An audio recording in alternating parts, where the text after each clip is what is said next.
আগরতলায় বাংলাদেশের উপ হাইকমিশনে হামলা, জাতীয় পতাকা অবমাননা সহ ভারতীয় আগ্রাসনের বিরুদ্ধে প্রতিবাদে আখাউড়া পর্যন্ত লং মার্চ করল বিএনপির ৩ সংগঠন, যুবদল, স্বেচ্ছাসেবক দল ও ছাত্রদল।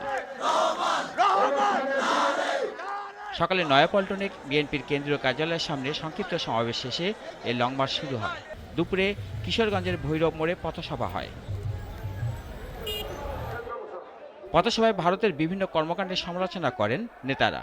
তারা বলেন, ভারত বাংলাদেশের বন্ধু নয়, বিশেষ করে সেখানে শেখ হাসিনা থাকে, বাংলাদেশের শত্রু থাকে, তাই ভারত বাংলাদেশের বন্ধু হতে পারে না। ওই অবৈধ সরকারের সমস্ত মন্ত্রী পরিষদ যেখানে পালিয়ে গেলেন এবং ভারতে আশ্রয় নিয়েছেন, আমরা মনে করি ভারত একটি সংকোচের আশ্রয় অভয়ারণ্যে পরিণত হয়েছে। রাজপথে হচ্ছে বাংলাদেশের প্রত্যেকটি ইঞ্চি ভূখণ্ডকে আমরা রক্ষা করার জন্য আমাদের এই বাংলাদেশের জাতীয়তাবাদী শক্তি কিন্তু বদ্ধপরিকর। ভৈরবে সংক্ষিপ্ত সমাবেশ শেষে 1:45টার দিকে লং মার্চটি আখাউড়ার উদ্দেশ্যে যাত্রা শুরু করে। সেখানে সমাপনী সমাবেশের মধ্য দিয়ে শেষ হয় এ কর্মসূচি। রাশেদুল কাদির, নাগরিক।